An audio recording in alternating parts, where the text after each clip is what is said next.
Assalamualaikum warahmatullahi wabarakatuh. Kembali lagi bersama saya Muhammad Alfa Fauzan. Pada video sebelumnya kita sudah membuat project Flutter dengan nama project yaitu UMB Toko. Nah, sekarang adalah video kali ini saya diberikan tugas lagi, yaitu menghubungkan HPI kode igniter 4 ke project UMB Toko yang kemarin. Nah, di sini tugas pertamanya adalah membuat modul helper. Lalu ini membuat modul juga atau folder. Modul itu folder helper, block, dan juga menggabungkan fungsionalitas, dan yang terakhir menjalankan project toko UMB, tapi di saja nih saya ganti jadi UMB Toko. Oke. Langsung aja kita buka VS Code yang di sini saya sudah siapkan. Saya sudah menyiapkan semua ininya ya, apa namanya, codingannya. Tadi tugasnya adalah yang pertama membuat modul helper. Di sini saya sudah membuat folder helper yang di dalamnya itu terdapat 4 file Dart, yaitu ada user info, app exception, lalu ada HPI dan juga HPI URL. Nah, di dalam file user info ini, kode yang ada di dalam ini bertujuan untuk mengelola informasi pengguna seperti token dan ID pengguna menggunakan shared preferences untuk menyimpan data secara lokal di perangkat. Shared preferences adalah cara yang efisien untuk menyimpan data sederhana seperti pengaturan dan suatu aplikasi. Lalu pada app exception, kode ini di dalam kode ini semuanya kode ini mendefinisikan beberapa kelas pengecualian khusus, yaitu custom exception, yang dapat digunakan untuk menangani berbagai jenis kesalahan yang mungkin terjadi selama operasi HPI. Kelas-kelas yang ada di sini memperluas kelas exception bawaan Dart. Lalu ada HPI Dart di dalam codingannya ini. Kode ini mendefinisikan kelas HPI yang menyediakan metode untuk melakukan permintaan HTTP atau seperti yang video kemarin itu yang Postman itu, yaitu ada post, get, dan juga delete. Setiap metode mencoba mengakses token yang disimpan menggunakan user info dan mengirimkannya dalam header permintaan. Jika terjadi kesalahan jaringan atau server, metode ini akan melempar pengecualian yang sesuai.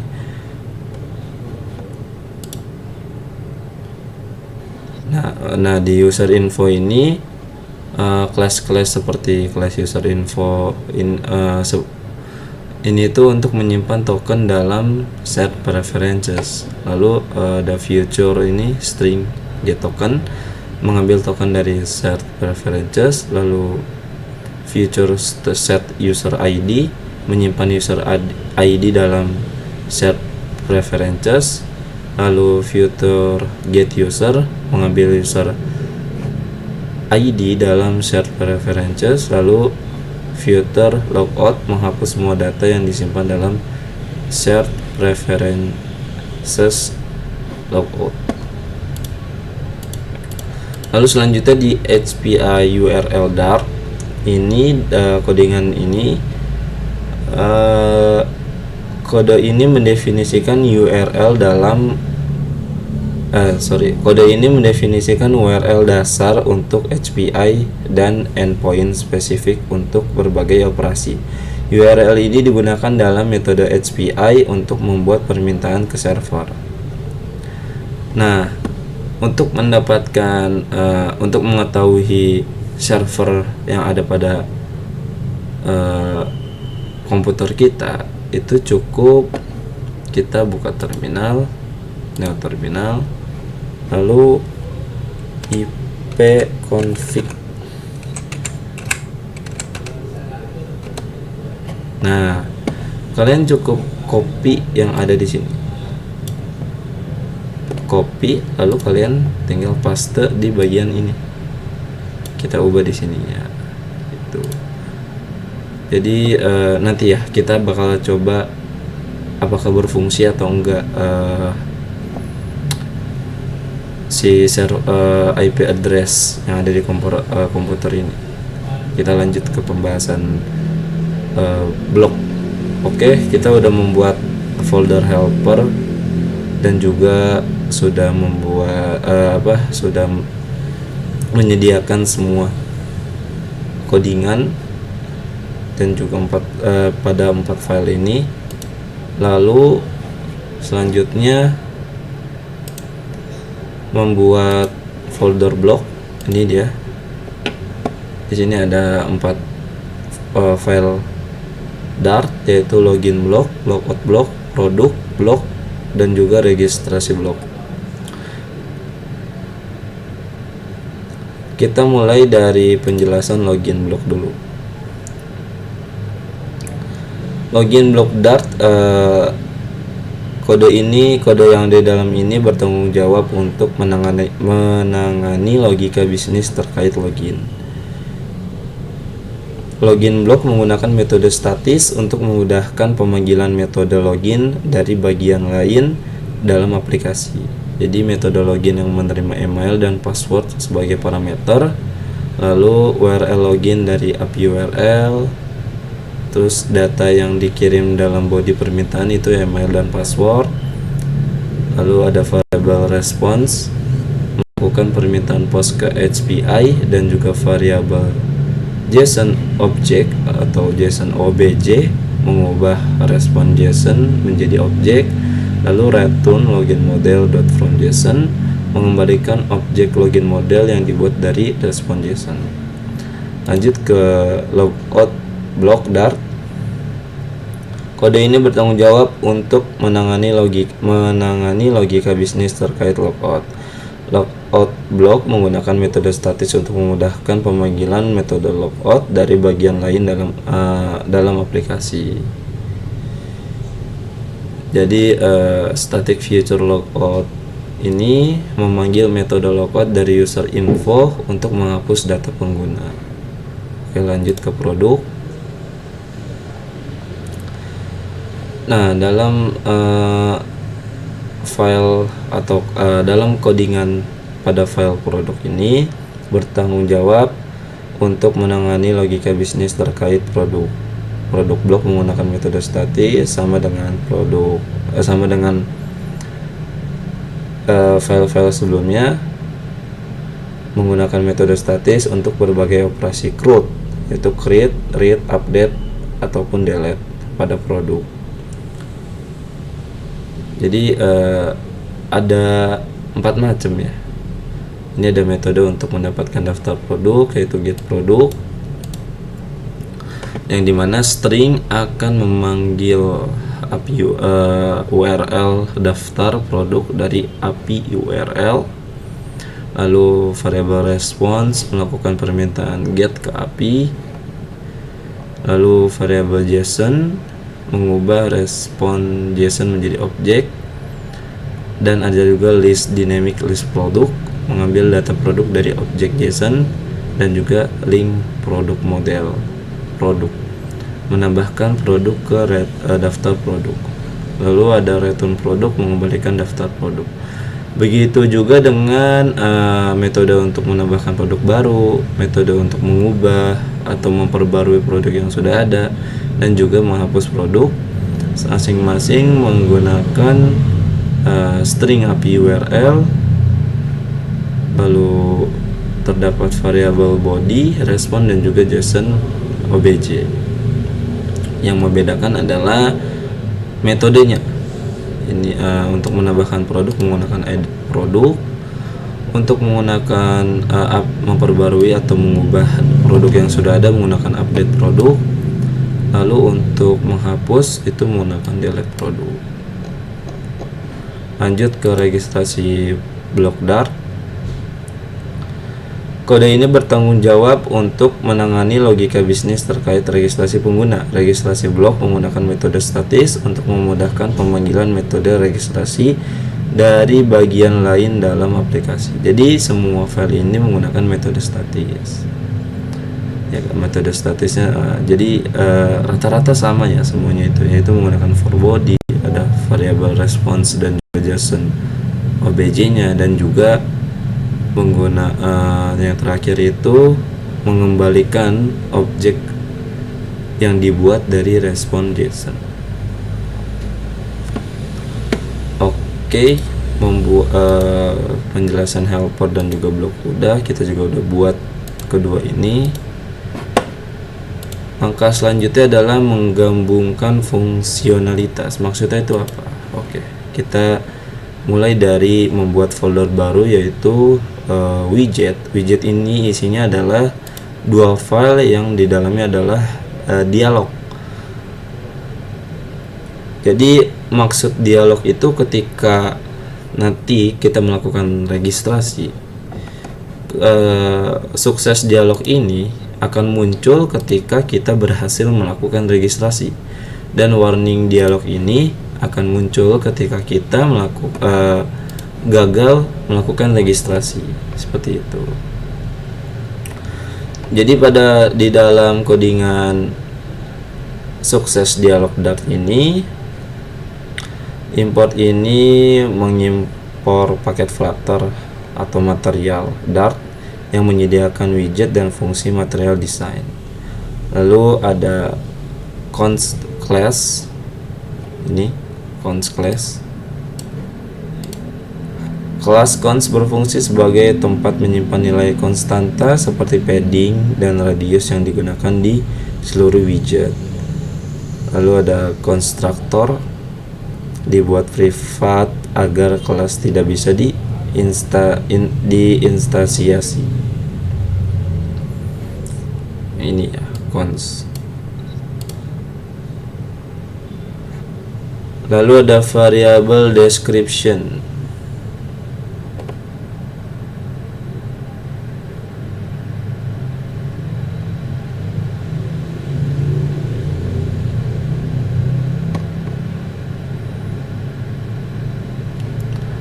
Lalu ada variable description digunakan untuk menampilkan pesan dalam dialog.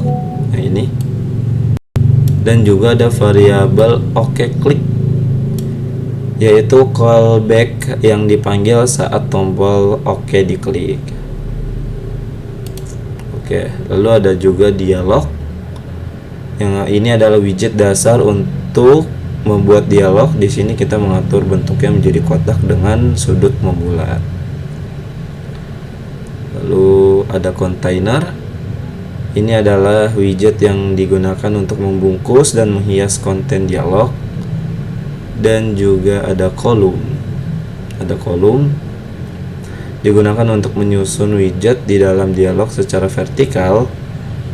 Lalu ada text align. Text widget ya, bukan text align.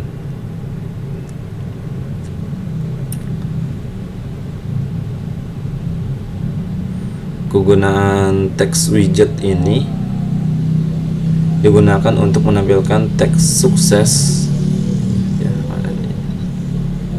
nah ini teks sukses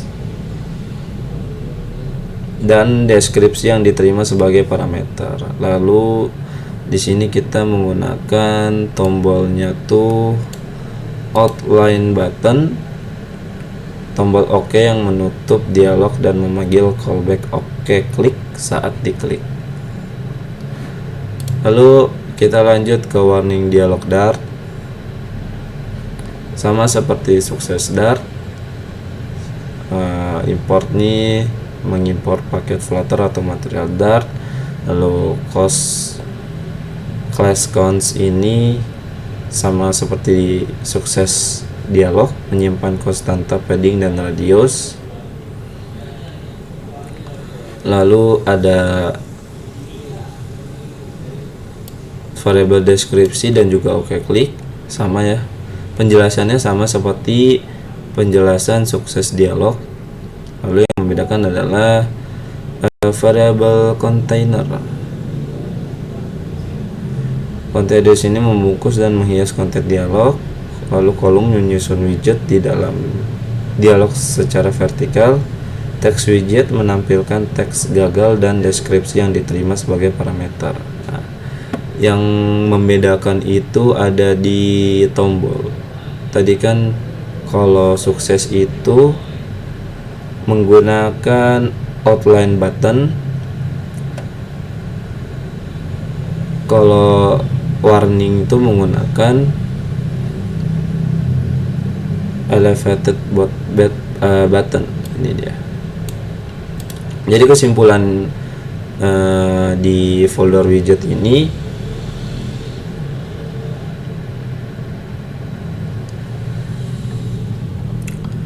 kalau sukses dialog ini akan menampilkan pesan sukses dengan teks sukses berwarna hijau dan tombol OK yang menggunakan outline button. Sedangkan untuk warning dialog akan menampilkan pesan gagal yang menggunakan tombol OK menggunakan elevated button. Seperti itu.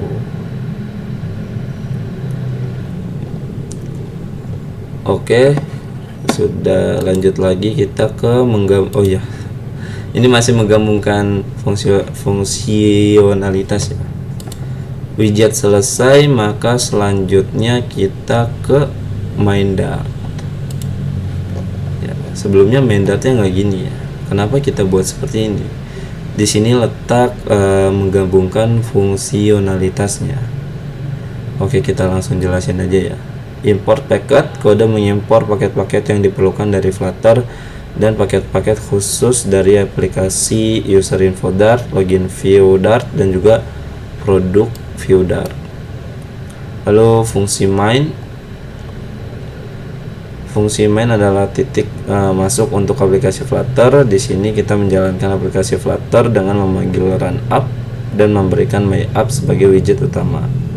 Kelas my app, kelas ini adalah widget utama aplikasi yang merupakan turunan dari stateful widget. Ini adalah kelas yang diperlukan untuk membuat aplikasi Flutter.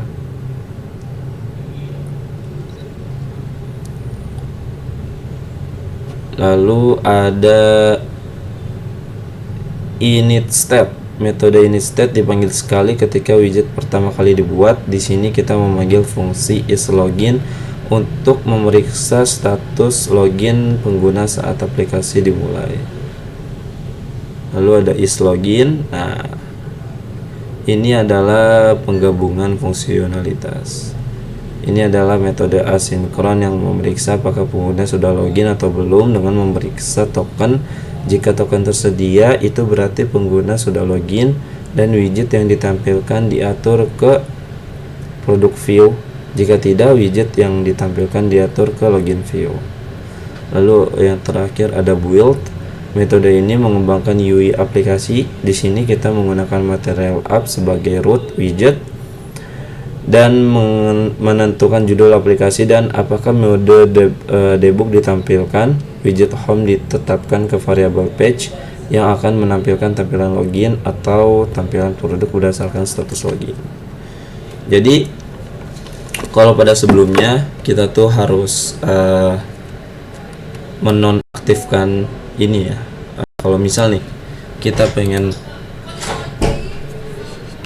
masuk ke dalam halaman produk view, maka yang kedua ini harus di slash dulu. Kalau untuk sebelumnya, untuk harus di nonaktifkan dulu. Lalu hanya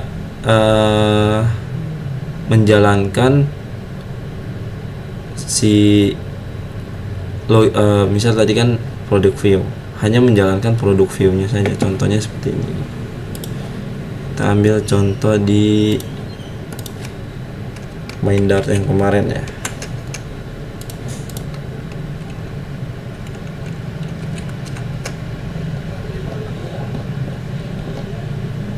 Nah,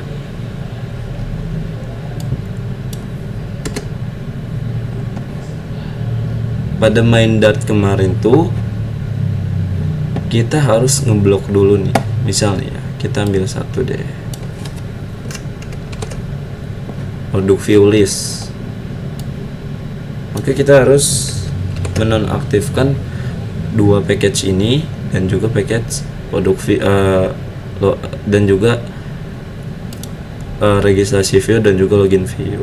Jadi yang kita pengen masuk itu cuma halaman produk view list. Jadi kita mulai cuma di halaman produk view list. Jadi nggak ada algoritma yang ketika kita udah login kita masuk ke produk view, nggak ada. Jadi ditentukan dengan seperti ini. Jadi ketika kita mengimport package produk view list, maka untuk masuk ke dalam halaman produk view list kita menggunakan ini. Berbeda dengan codingan yang sebelumnya.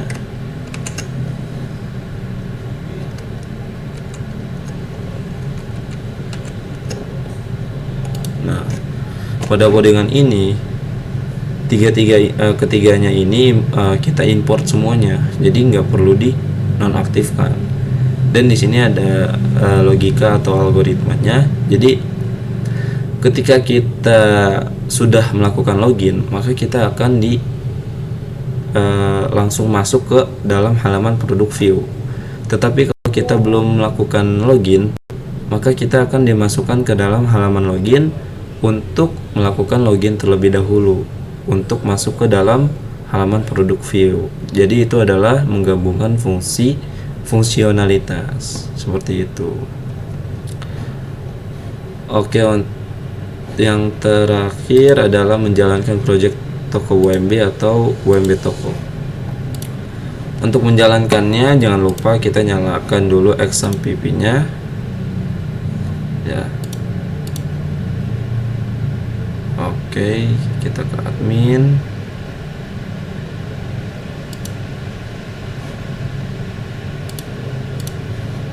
Kita cek dulu nih. Nah, kita cek ke toko API. Lalu kita ke member. Nah, di sini kemarin saya sudah mencoba program Android-nya. Dan saya sudah menambahkan satu akun ya. Ternyata bisa. Dan kita sekarang akan mencobanya lagi. Sebelumnya kita akan mencoba memastikan bahwa URL ini berjalan ya, server ini berjalan.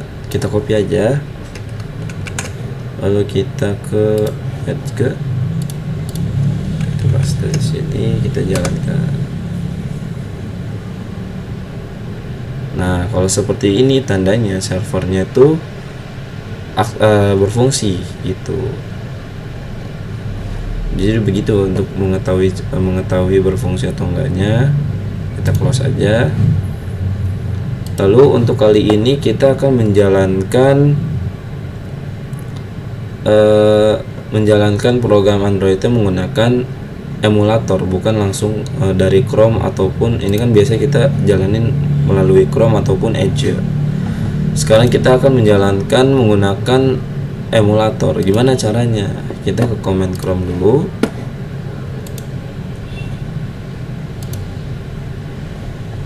Lalu kita ke emulator VD list. Oke, ternyata ini AVDS.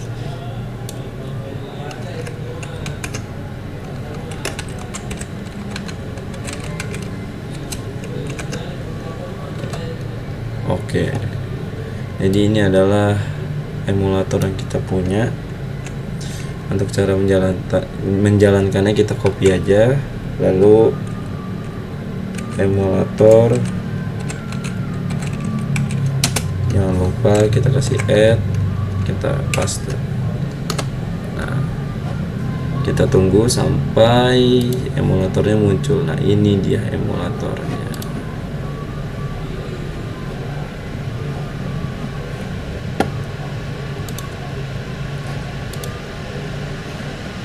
Oke.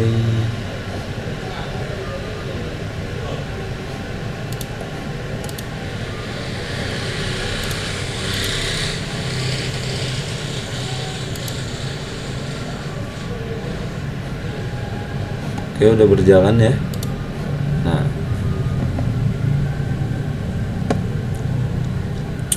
oke, ini adalah halaman login karena kita sebelumnya belum mencoba login. Oke, lalu kita coba fungsi registrasi.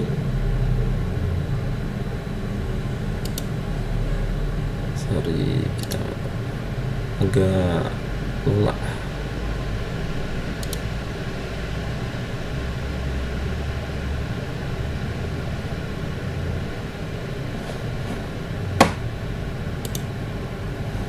Kita jalankan dulu deh dan debug.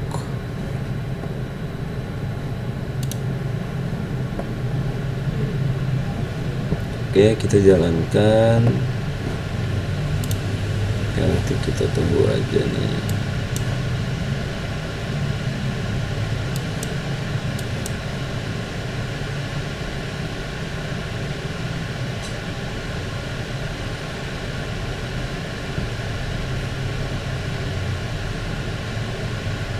Oke, berjalan ya. Oke, kita coba registrasi. Oke, bisa. Nah, kita coba tambah namanya. Contohnya adalah nama belakang saya aja ya, Fauzan. Lalu emailnya Fauzan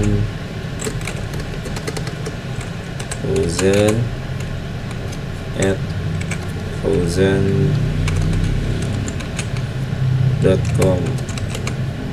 Lalu passwordnya 1 sampai 6. Ini juga 1 2 3 4. Oke, kita coba registrasi apakah berhasil. Nah, registrasi berhasil, silahkan login. Oke, jadi yang berfungsi untuk sekarang adalah registrasinya saja. Jadi untuk kita login ini belum bisa masuk ya, maksudnya belum bisa ke pindah atau routing ke halaman produk view. Jadi kalau kita periksa data yang ada di PHP My Admin, kita refresh dulu, maka di member ini sudah ada akun baru yaitu Fauzan yang kita tambahkan tadi. Kalau seperti ini tandanya kita berhasil menggabungkan HPI Code Igniter 4 pada project Flutter kita dengan nama UMB Toko. Seperti itu. Jadi untuk pembelajaran kali ini seperti itu saja. Semoga membantu. Jika ada penjelasan yang kurang jelas, bisa tanya aja di kolom komentar. Oke, cukup sampai sini. Assalamualaikum warahmatullahi wabarakatuh.